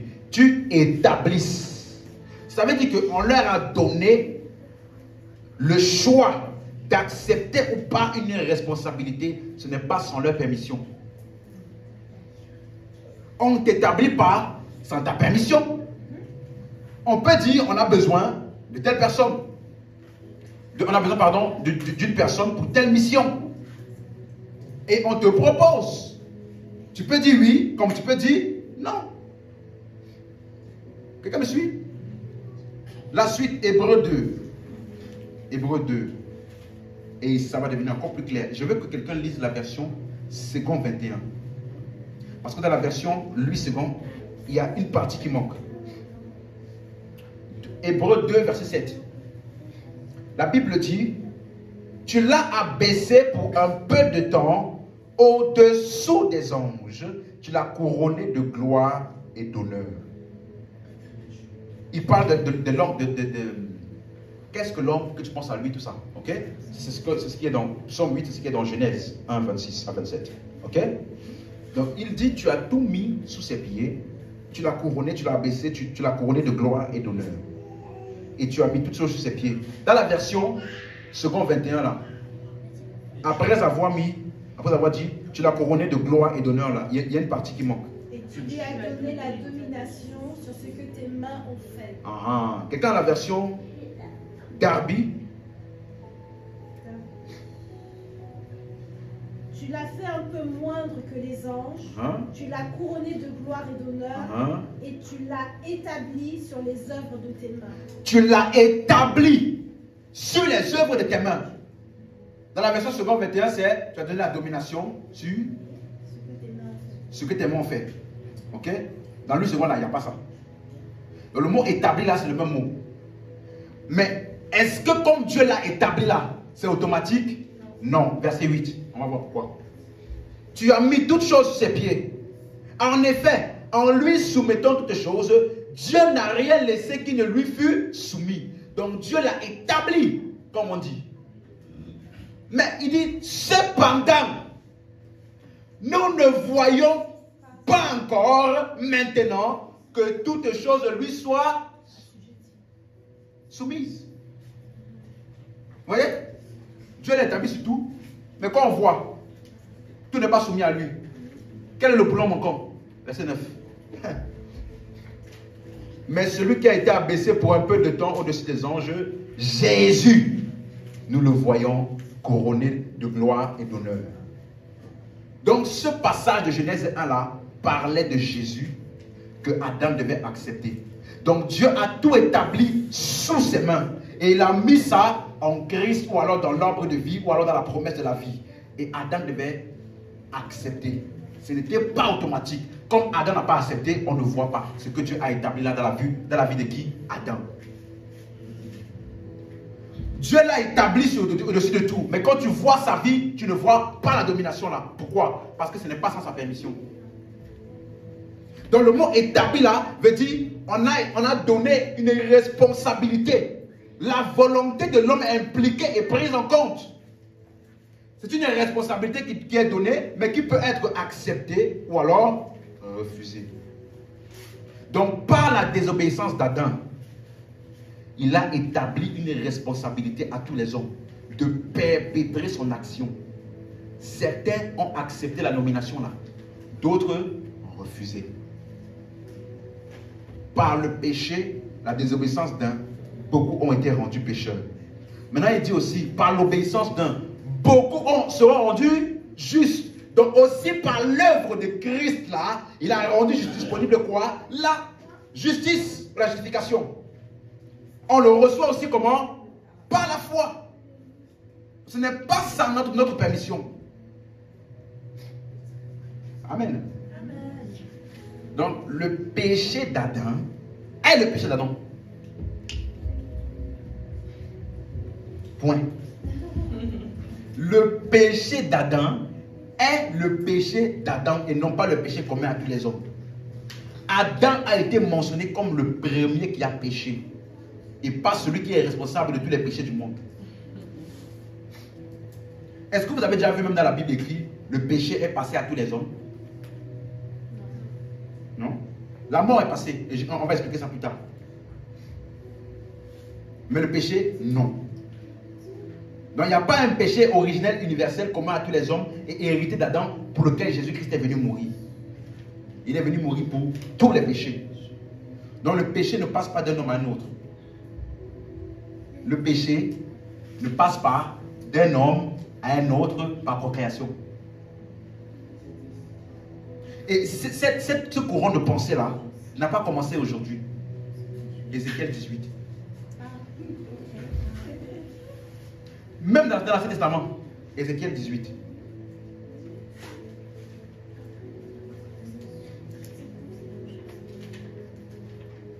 Verset 1.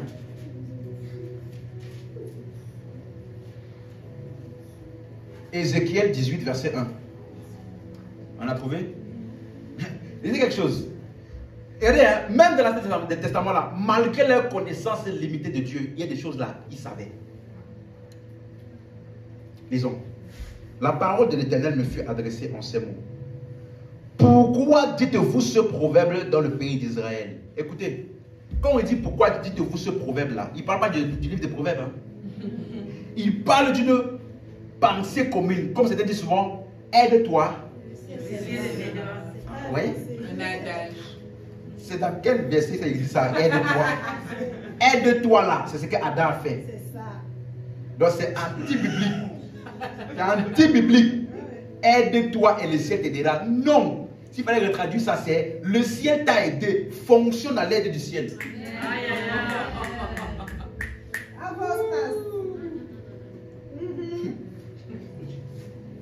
Regarde ici. Aide-toi et le ciel t'aidera. Ça veut dire tu voles, tu mens, tu trahis tout ça. Tu dis, je suis en train de m'aider. Le ciel va m'aider pour couvrir comme ça, pour que je ne vois pas que j'ai volé. Pour couvrir, pour que je ne vois pas que j'ai menti. Non, ça là, c'était aussi ce genre de proverbe là. Regardez le proverbe qui était très populaire à l'époque. Les pères ont mangé des raisins verts et les dents des enfants ont été agacées. Donc le père mangeait, les effets sont retrouvés où? C'est là que vient la théorie des malédictions générationnelles.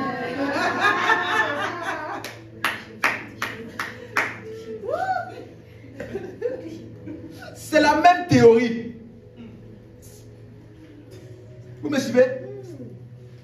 Ça vient de la même racine. Adam en fait, on a tous hérité. Nos pères ont fait, on a aussi hérité, mais on est foutus. Quelqu'un disait une fois, je savais Jésus est venu. Il a accompli l'œuvre, mais ça a affecté notre esprit. Notre esprit. Mais notre âme là, il y a encore des liens là qui traînent. Il dit verset. Il dit non. Non.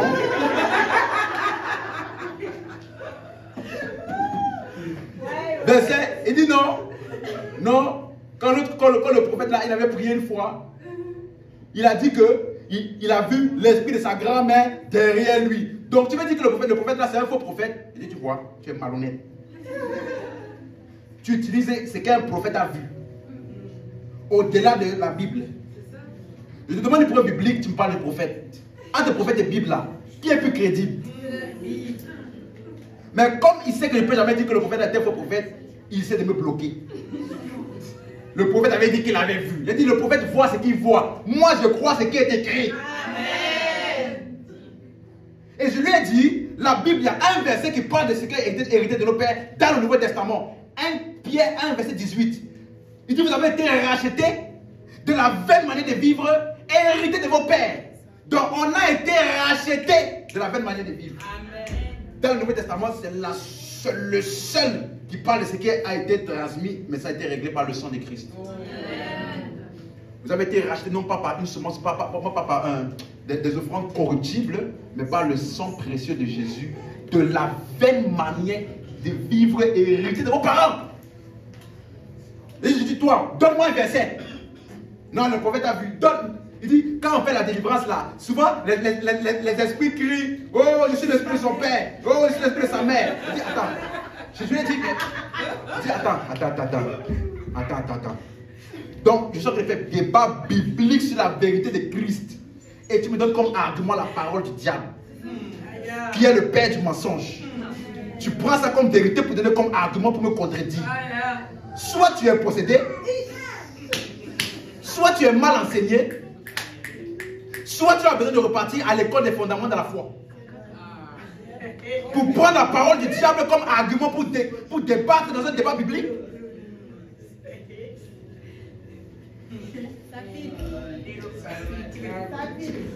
Ça, c'est quand tu n'as plus d'argument du tout. Tu sais que tu es bloqué. Tu vas aller chercher les diables. Il avait aussi dit ça. L'ancien sorcier, l'ancien franc-maçon là. Quand je l'avais parlé, il avait dit qu'il prend souvent les noms des gens. À 4h30 du matin, il invoque. Tu vas maintenant prendre ça pour venir faire doctrine. Chrétien, 4h30 là est une heure dangereuse. Si tu dors à 4h30 là, ta vie est foutue. Donc tu as basé ta croyance là et ta prière sur quoi? La parole d'un ancien franc-maçon. Nous ne sommes pas dans le royaume des ténèbres. Si ça marchait là-bas, ça marche pour eux. Nous avons été délivrés et nous avons été transportés. Donc, ce qui fonctionne ici n'est pas ce qui fonctionne là-bas. La main dont on fonctionne ici n'est pas comment ça fonctionne là-bas. Si là-bas, il faut les choses à 4h30, nous là, matin, midi, soir, on est là dedans.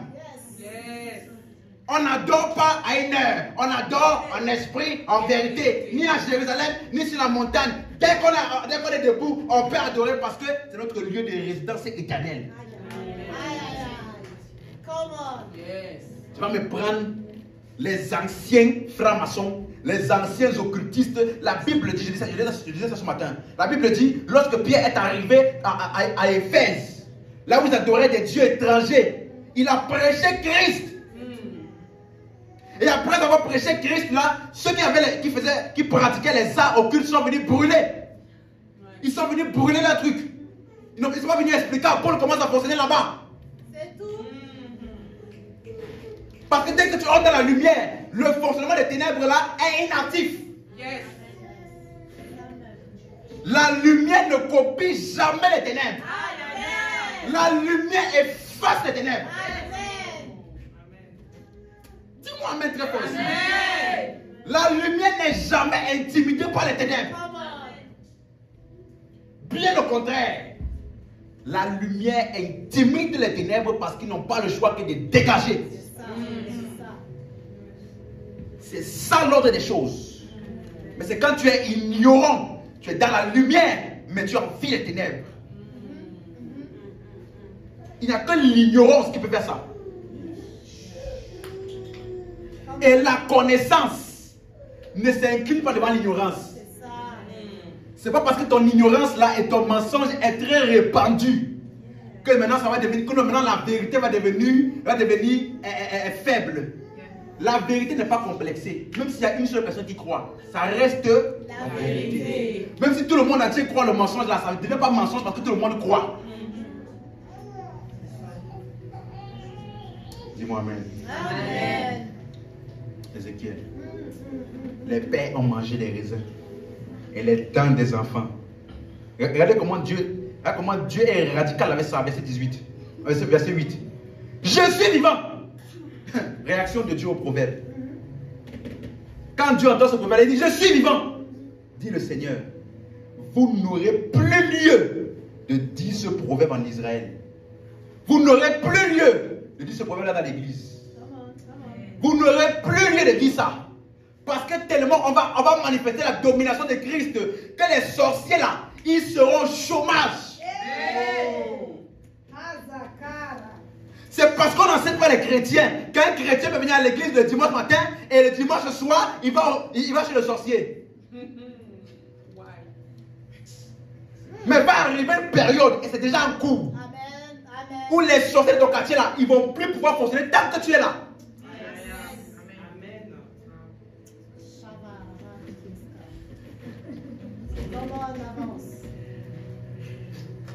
Vous n'aurez plus lieu de dire ce proverbe.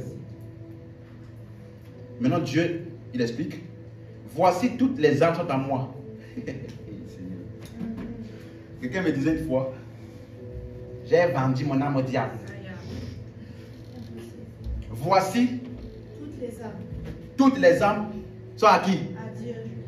Donc, ce que tu as fait là pour dire que tu as fait ton âme au diable là, c'est le diable qui t'a blagué. Et comme tu as créé ça, il agit comme si tu avais fait ça.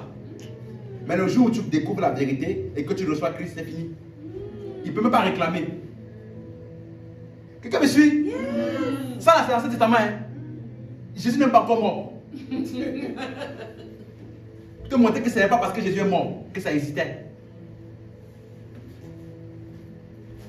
Ce n'est pas la mort de Jésus-Christ qui a enlevé ça. Ça n'a jamais existé. Amen.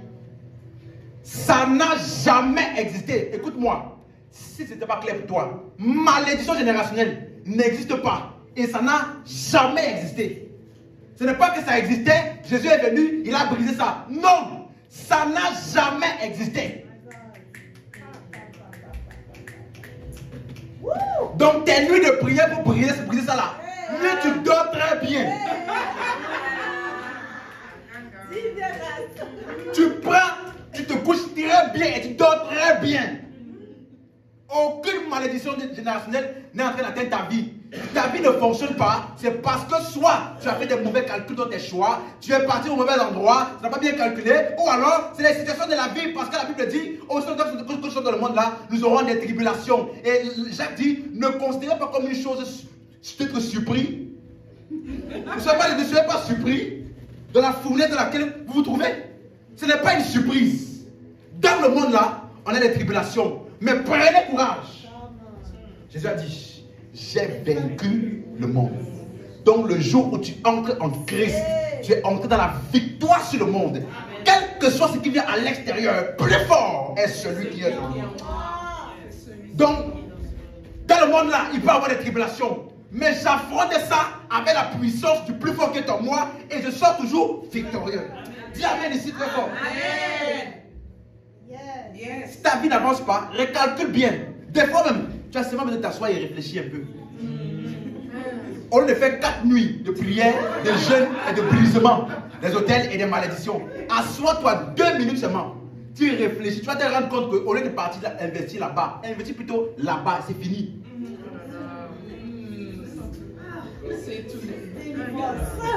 Tu viens là, on t'explique. En fait, non, c'est parce que ton arrière-grand-mère et ton arrière-grand-père avaient vendu, avaient livré, avaient livré. Il est mort. Mais son livrement là continue. C'est parce que les gens croient en ça que par leur croyance au mensonge, ils donnent accès au diable. C'est exactement ça. Quelqu'un disait, personne chez nous ne se marie. Tout le monde qui est chez nous, les hommes profitent de nous, ils nous font des enfants, après ils partent.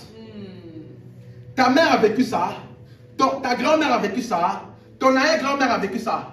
On appelle ça imitation. Tu as vu ça là-bas. Tu as pris ça comme ta vérité. Et le diable, qui est le père du mensonge, a utilisé ta croyance dans le mensonge pour avoir accès à ta vie. Après avoir cru ça, tu as transmis cette même parole-là à ta fille. Et ta fille aussi va vivre la même chose parce qu'elle va aller chercher quoi? Les marabouts. Ou alors aller chercher les prophètes pour briser. Ou aller chercher les pasteurs et les apôtres pour briser hôtel contre hôtel. Tandis que là, vous connaîtrez la vérité. Il n'a pas dit vous briserez les hôtels. Comment? La solution à ça. Écoute-moi, un jour je méditais, l'Esprit de Dieu m'a soufflé une pensée. J'ai sauté de ma chaise. Il a dit contre les ténèbres ou l'ignorance, on ne lutte pas. Contre les ténèbres là, on injecte la lumière. Donc tu viens seulement ici, on t'injecte des vérités. Tu ressors. Apparemment rien n'a changé, mais ta vie commence simplement à ressembler à Christ sans que tu ne fais prier des délivrances. Parce que vous connaîtrez la vérité. Et la vérité vous affranchira. La délivrance l'affranchira? Non. Le pasteur l'affranchira? Non. Le culte de brisement de terre l'affranchira? Non. La vérité que tu connais vous L'affranchira. Dis amen ici. Amen. La raison pour laquelle il a accès, c'est parce que tu es dans l'ignorance. Yes. On te délivre de l'ignorance par l'enseignement. Tu es délivré. Come on. Yes.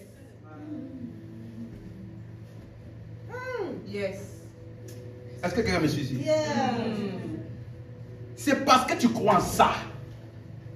Si tu ne croyais pas en ça, tu n'allais rien voir. Et laisse-moi dire ça ici. Vous-même, si avant là tu rêvais, on te poursuivait la nuit, tout ça là. Dès que tu arrives ici, après un mois, tu oublies même qu'on t'avait poursuivi un jour dans ta vie. Sans qu'il fasse délivrance ou brisement, ne sais pas quoi. Parce que la connaissance des Écritures va tellement affecter ta compréhension, ton intelligence, jusqu'à ton subconscient. Dans même tes expériences surnaturelles, tu vas vivre Christ. C'est pourquoi j'ai toujours dit, tu ne peux pas soumettre la parole de Dieu à tes expériences surnaturelles. Mais tu dois plutôt soumettre tes expériences surnaturelles à la parole. Et si tu fais ça assez longtemps, tu vas te rendre compte que tes expériences vont s'aligner à la parole.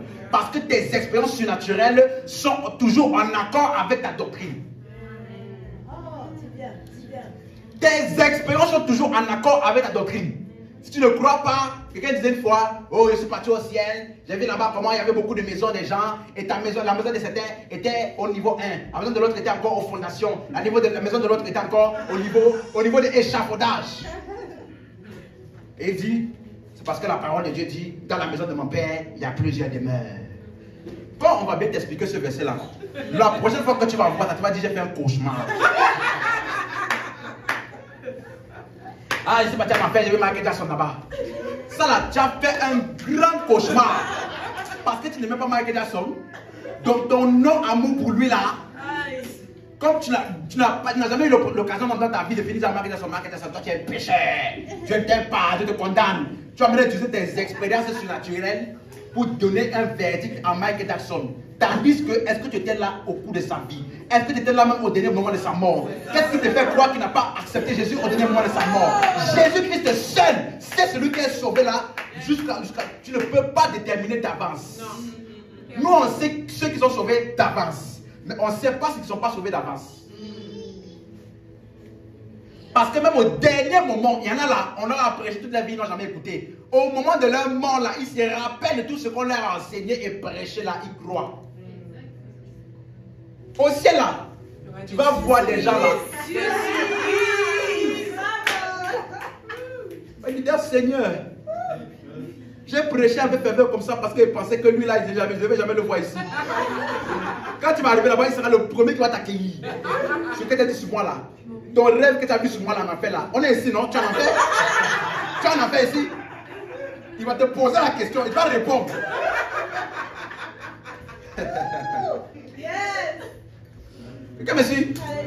La connaissance est la clé de la domination totale. Parce que le diable ne peut rien contre quelqu'un qui sait qui il est et comment manifester ce qu'il a. Oh, alléluia. Voici, verset 4. Toutes les âmes sont à moi. L'âme du Fils comme l'âme du Père. L'un et l'autre sont à moi. L'âme qui pêche, c'est celle qui... C'est clair? Verset 19. Verset 19.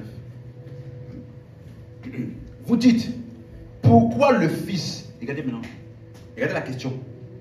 Pourquoi le Fils ne porte-t-il pas l'iniquité de son Père?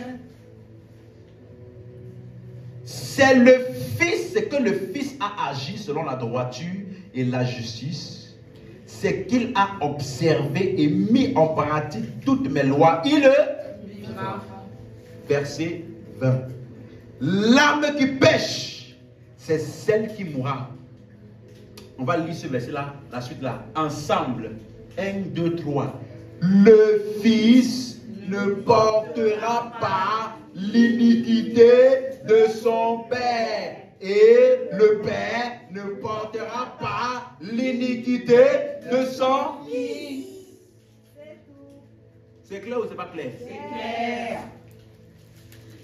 Donc, prochaine fois que quelqu'un te dit malédiction générationnelle, dis Ézéchiel 18. Les gens qui n'ont pas le Saint-Esprit-là, eux-là, ils vont t'enseigner. Comme nous, on a le Saint-Esprit, on t'enseigne, tu ne crois pas là. Les gens qui n'ont pas le Saint-Esprit-là, c'est eux-mêmes qui vont t'enseigner aussi. Le Fils ne portera pas l'iniquité du Père, et le Père ne portera pas l'iniquité du Fils. Celui qui a péché, c'est lui qui meurt. Qu'est-ce qu'il est en train de dire ici? Il est en train de dire que chacun pêche individuellement et chacun est responsable de ses actions. Le péché n'est pas transmis par naissance. Donc c'est totalement incorrect de dire le péché d'une personne devient le péché de quelqu'un d'autre. Et c'est à cause de ce proverbe-là que tu vas lire Jean 9. Dernier verset, allons là-bas. Jean 9. Un enfant, il est né aveugle. C'est ça. On dit, comment tu peux poser une telle question? Souvent je lis ce verset-là, je me demande, mais qu'est-ce qui se passe dans la tête? Lisez. Jésus, Jean 9, verset 1. Jésus vit en passant un homme aveugle de naissance. Ses disciples lui firent cette question. Rabbi, qui a péché? Cet homme ou ses parents pour qu'il soit né? Mais soit ils ne sont pas là à l'école, bien ils ont un problème de compréhension. Comment tu peux dire qui a péché? Cet homme-là ou ses parents pour qu'il soit né? Donc il a péché avant de naître. Il a péché où? Ou peut-être il était dans sa mère, il donnait trop de coups de pied. C'est quel péché qu'il a fait, je ne sais pas. Comment tu peux demander si l'enfant là, qui est né aveugle là, est-ce qu'il a péché ou pas? Ou alors est-ce que ce sont ses parents qui ont péché et il a hérité de la malédiction générationnelle? Quelqu'un disait une fois, tout le monde chez nous naît avec une blessure sur le pied. Une blessure sur le pied, ça ne guérit pas, hein? Ça ne guérit pas. C'est-à-dire qu'à un moment de notre vie là, je crois qu'à 15 ans, on fait tous la même chute. Après, on se blesse au même endroit, du pied gauche, en bas du genou. Et la blessure là reste comme ça, sans guérir. Je lui ai posé la question. Mon ami, c'est pas malédiction générationnelle. Quand tu marches là, regarde devant toi.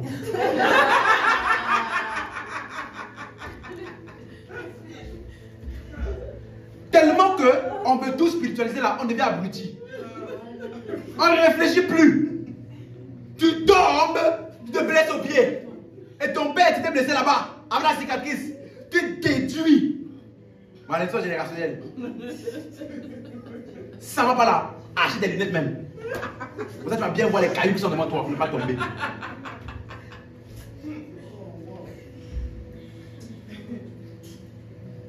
Laissez-moi finir le culte là même.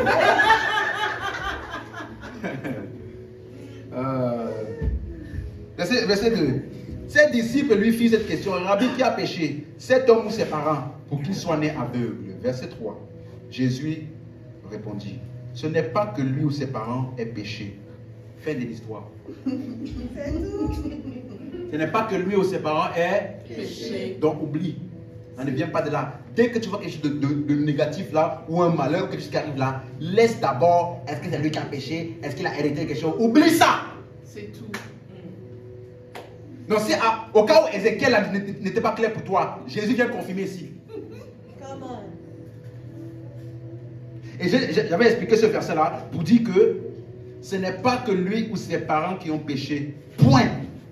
Il n'y a pas virgule. C'est point. Il part maintenant dans une autre idée. Mais, afin que les œuvres de Dieu soient manifestes en lui, il faut que je fasse, tandis qu'il est jour, les œuvres de celui qui m'a envoyé. Oh, this is good. Wow. Il n'est pas en train de dire que ça là, ça arrivait pour que moi, je puisse faire la gloire de Dieu dans ça. Ce n'est pas lui, c'est pas encore péché. Point. Maintenant que je suis là, et que je dois faire la volonté des œuvres de mon Père là, vu que c'est là, et que je suis là, laisse malédiction, c'est pas quoi là. J'ai la solution, j'ai la guérison à son problème, on le guérit. Point final.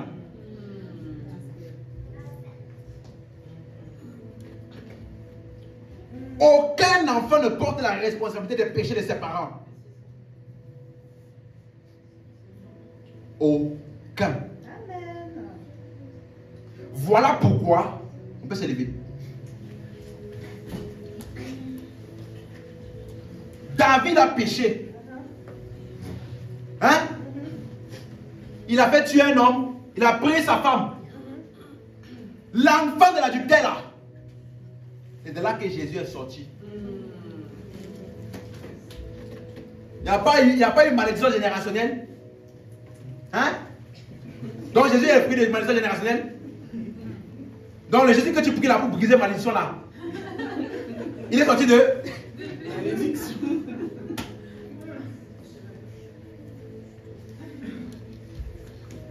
Salomon est le fils d'un péché. Oui. Mais il est entre guillemets l'élu. Pour te montrer que ce que son père a fait n'est pas hérité par lui.